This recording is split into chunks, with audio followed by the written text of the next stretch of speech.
So I'm joined in the studio now by Ibrahim Dogus, Director of the Centre for Turkey Studies. Thank you for coming to speak to us.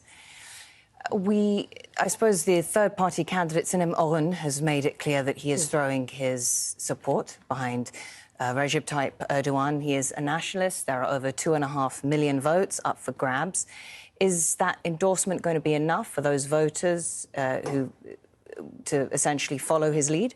It won't be enough for the voters to follow his lead because they had President Erdogan and Kılıçdaroğlu, who are on the final stage now, as candidates, and those who were not interested in voting for those two candidates voted for Sinan Oğan.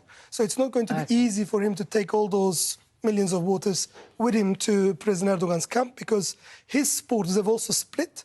I mean, the biggest party that was backing him, called Zafer Partisi, they have backed Kılıçdaroğlu.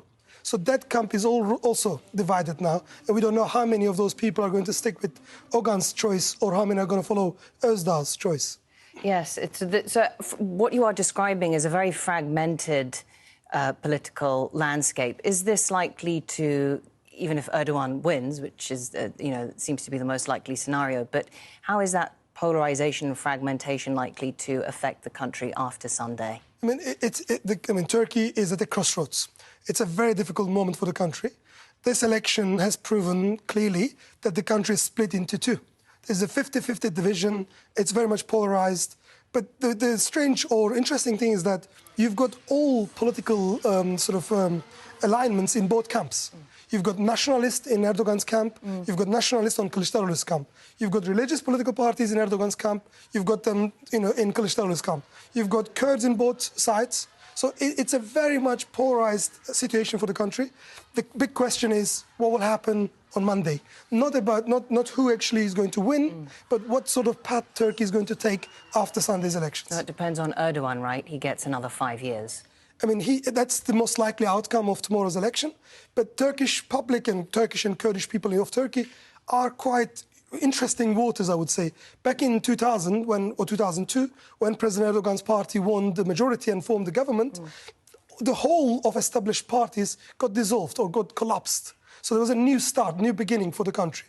I mean, this hasn't happened 2 weeks ago. So President Erdogan's party has still won the majority, but this public could make a very interesting choice tomorrow by changing the regime or sticking with Erdogan for one more term, because what I have seen from people on the ground is that they seem to be thinking that they're not yet ready to change the leader under these very difficult circumstances. Just the fact that this runoff is happening is a very big deal. He's such a towering figure in Turkey. He has brought political change, economic transformation. And of course, there is criticism, and there have been many missteps, particularly perhaps in the jailing of journalists and activists before this election. But very difficult for political opponents to go up against a figure like Erdogan. I mean, this election going on to second round is quite good for the country. If President Erdogan wins tomorrow, I would not be surprised seeing a big change in his attitude towards the journalists, towards minorities, towards his opposition. Unlike people expecting him to be, crushing opposition further, I don't expect it to happen. I think he will change course and he will start thinking about finding a way to embrace those he has lost of support of.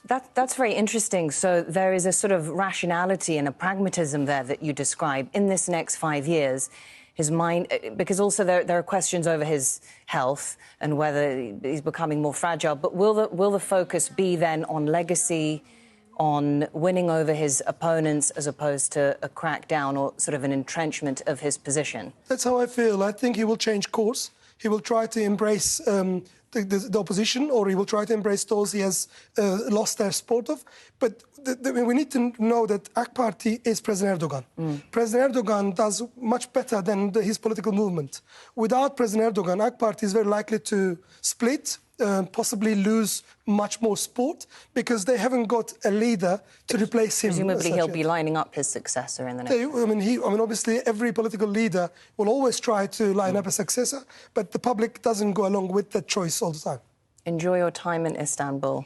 You'll be heading there tomorrow. It'll be a good day. Thank you. Thank you.